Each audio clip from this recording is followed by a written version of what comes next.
বিবাহিত যারা আছে, এই যে দেবর আর ভাবি, এই যে শালি আর দুলা ভাই, মধুর সম্পর্ক না এগুলা? দাঁড়াও, এগুলো মধুর সম্পর্ক। দেখা যায় সুবহানাল্লাহ, এই যে আমার এখানে ফোন আছে না, আমাদের অফিসিয়াল পেজ আছে, অফিসিয়াল পেজে যত প্রশ্ন আসে দেখি ম্যাক্সিমাম জেনা কেন্দ্রিক, ব্যভিচার কেন্দ্রিক, পরকীয়া কেন্দ্রিক।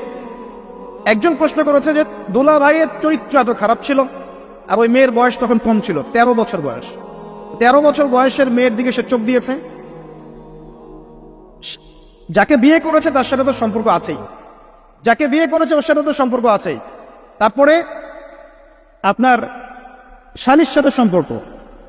এখন শালীর সাথে তার 2 বছর ধরে সম্পর্ক করার পর সেগুলোর ভিডিও ধারণ করেছে, ধারণ করে তাকে ব্ল্যাকমেইল করছে যে যদি আমার সাথে খারাপ কাজে সে রাজি না হয় তাহলে এই ভিডিওগুলো ভাইরাল করে ফেল। এই যে অনলাইনের যুগ, এখন তো মানুষ নিশ্চিন্তে মানুষ যে একটা প্রাইভেট লাইফ লিড করবে সেটাও করতে পারে না।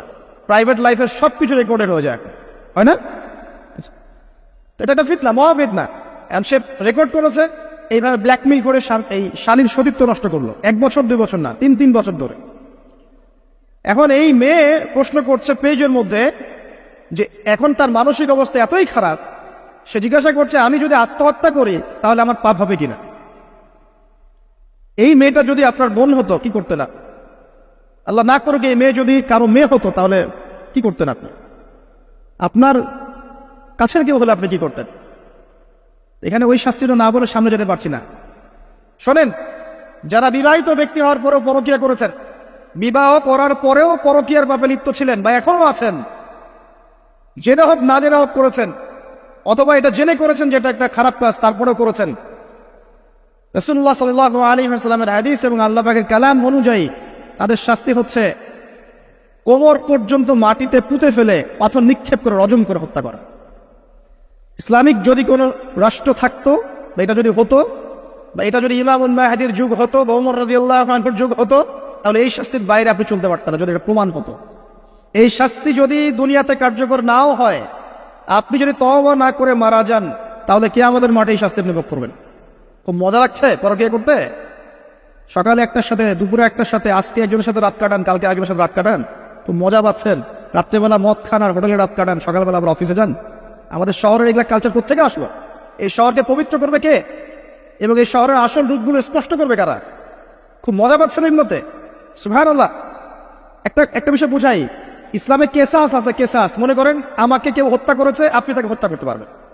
মনে করেন আপনি কাউকে হত্যা করেছেন, ঠিক আমাদের লজের মধ্যে কেউ যদি কাউকে হত্যা করে তাকে ফাঁসি দেওয়া হয় না, এরকমই কেউ যদি কাউকে হত্যা করে, ইসলামের বিধান কেসাস করা, মানে হাতের বদলে হাত, চোখের বদলে চোখ, কানের বদলে কান, নাকের বদলে নাক, জানের বদলে জান, যদি প্রমাণ হয়। কিন্তু এখানেও হত্যাকারীর বাঁচার সুযোগ আছে। কিরকম? মনে করেন আপনি আমার পরিবারের কাউকে হত্যা করেছেন, আল্লাহ না করুক। এখন আপনি এসে আমাকে ক্ষমা চাচ্ছেন যে আমার ভুল হয়ে গেছে, আমি মুক্তিপণ, রক্তপণ দিব, আমাকে মাফ করে দেন। এখন আমাদের পরিবারে কি আপনাকে বললো ঠিক আছে আপনাকে মাফ করে দিলাম, আপনার কেসাস করার দরকার নেই, আপনি রক্তপণ দিয়ে দেন, তাহলে আপনি বেঁচে থাকার সুযোগ পেলেন। বুঝতে পারছেন? একটা হচ্ছে মুরতাদ। মনে করেন কেউ ইসলামের কিছু বিষয়কে অস্বীকার করেছে, তাকে জেলখানায় বন্দী করে রাখা হবে, সুযোগ দেওয়া হবে যে আপনি কি এগুলো জেনে শুনে বলেছেন নাকি এর উপর অটল থাকবেন না ফিরে আসবেন।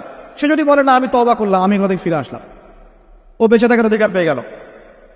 কিন্তু বিবাহিত ব্যক্তি যারা ব্যভিচার করেছে, বিবাহিত ছেলে বা মেয়ে ব্যভিচার করেছে, তওবা করে যদি ফিরেও আসে, রজমের শাস্তি থেকে বাঁচার কোনো সুযোগ নেই। আল্লাহর কাছে ক্ষমা চান, ইস্তেগফার করেন। জেনার ফলশ্রুতিতে সমাজে মহামারী নেমে আসে। জেনা, পরকীয়া, অশ্লীলতার কারণে সমাজে এমন সব রোগ ব্যাধির উদ্ভব হয় যেগুলো কখনো ছিল না। এই শহরটা জেনার শহর, আমাদের এই ঢাকা শহর জেনার শহর। আপনাকে এটা বোঝার জন্য আমার লেকচার না শুনে আপনি পেপার পত্রিকা ঘাটেন, অনলাইন সার্চ করেন, দেখবেন এই শহরে আনাচে কানাচে জেনা হয় এবং ওপেন জেনা হয়, মানুষ জেনাকে হালাল মনে করে। এই শহরের যুবক যুবতী যারা একে অপরের সাথে বয়ফ্রেন্ড গার্লফ্রেন্ড কালচারে লিপ্ত আছে, এটাকে তারা হালাল মনে করে, কেউ হারাম মনে করে না। কত বড় সাহস দেখায়। আর রাস্তা দিয়ে আমরা হেঁটে গেলেও বয়ফ্রেন্ড গার্লফ্রেন্ড এসে আমাদেরকে সালাম দেয়, হুজুর আমাদের জন্য একটু দোয়া করেন। তো প্রত্যেকটা পার্কে যাবেন, এই যে আপনাদের রেস্টুরেন্টগুলোতে যাবেন, দর্শনীয় যে স্পটগুলো সেখানে যাবেন, দেধার সে জেনা হচ্ছে, জেনা আর জেনা। আমি এই যুগের কথাই বলছি। নবী সাল্লাল্লাহু আলাইহি ওয়াসাল্লাম বলছেন, আমাদের নবী বলছেন আমার উম্মতের একটা অংশ, সবাই না, আমার উম্মতের একটা অংশ অবশ্যই জেনাকে হালাল করে নেবে। অবশ্যই মদকে হালাল করে নিবে, মদ পান করবে কিন্তু মদের নাম অন্য দিবে, এবং তারা গান বাজনা বাদ্যযন্ত্র নর্তকীদেরকে হালাল মনে করে নিবে। নবী সাল্লাল্লাহু আলাইহি ওয়াসাল্লাম বলেছেন, যখন সমাজে এরকম পাপ বাড়ে তখন সমাজে এমন সব রোগ ব্যাধি আসে যা আগে কখনো ছিল না। এবং এদের ব্যাপারে নবীজি বলেছেন, একদিন সকালবেলা আল্লাহ পাক এদেরকে বানর এবং শুয়োর বানিয়ে দিবেন। কিয়ামতের আগে এই ঘটনাও ঘটবে, বিকৃত হবে।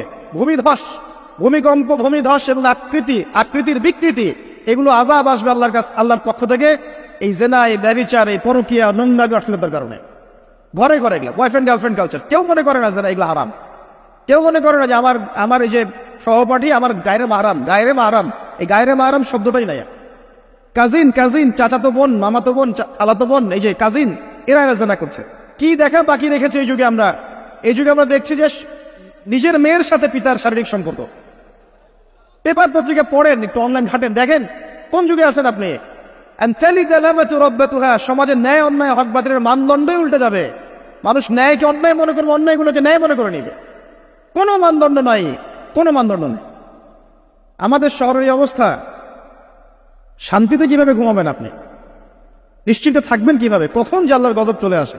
কোরআনে একটা আয়াত আছে, যখন আল্লাহ পাকের গজব আসবে তখন শুধু জালেমদের উপর খাস করে আসবে না। আলেমদেরকে জিজ্ঞাসা করেন, আলেম ওলামাদেরকে জিজ্ঞাসা করেন, যখন আল্লাহর গজব আসবে জালেমদের উপরে শুধু খাস ভাবে আসবে না, সবার উপরে আসবে। আমি খুব ভালো মানুষ, ওয়াজ করছি, নসিহত করছি, পার পেয়ে যাবো এমন ভাবার সুযোগই নাই। আপনাকে আপনার সাধ্য মতো অন্যায়ের প্রতিবাদ করার চেষ্টা করতে হবে। লাতা'মুরুন্না বিল মা'রুফ, নবীজি বলছেন অবশ্যই তোমরা সৎ কাজের আদেশ করো। ওয়ালা তানহাউন্না আনিল মুনকার, অবশ্যই অসৎ কাজে নিষেধ করো। আও লা ইউশিকান্নাল্লাহু আন ইয়াবআসা আলাইকুম ইকাবাম মিন, অন্যথায় আমি আশঙ্কা করি তোমাদের উপর আল্লাহর পক্ষ থেকে বিশাল গজব আসবে। সুম্মা তাদউনাহু, এরপর তোমরা সবাই আল্লাহর কাছে দোয়া করবে, আল্লাহ গজব সরিয়ে দাও। লা ইউস্তাজাবু দুআকুম, তোমাদের দোয়া কবুল করা হবে না।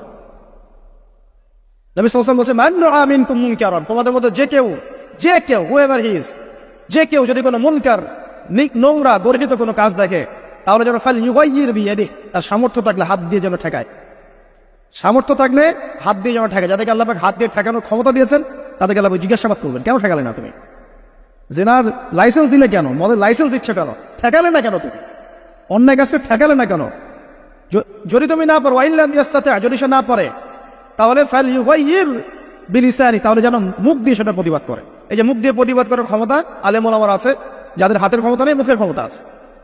সেটাও যদি না পারে, ওয়াইল্লাম ইয়াস্তাতি, সেটাতেও যদি সে সক্ষম না হয়, ফাবিকলবি, তাহলে যেন অন্তর দিয়ে ঘৃণাটা পর্যন্ত করে। ওয়াবিযালিকা আদআফুল ঈমান, এটা হচ্ছে ঈমানের সবচেয়ে নিকৃষ্ট একটা অবস্থা, সর্বনিম্ন অবস্থা। এর নিচে ঈমানের কোনো অবস্থাই নাই। তার মানে অন্যায় দেখে আমাদের যাদের মনে কোনো ফিলিংসই কাজ করছে না, তার মানে আমাদের ঈমান নাই। আসলে সহজ কথা, ঈমানের সেই তেজ নাই আমাদের মধ্যে। আসুন, একটা ব্যাখ্যা এটাও হতে পারে সমাজে ন্যায় অন্যায় হক বাতিলের মানদণ্ড উল্টে যাবে। একটা জায়গায় যাচ্ছি, তার আগে একটা কথা বলতে ভুলে গেছি।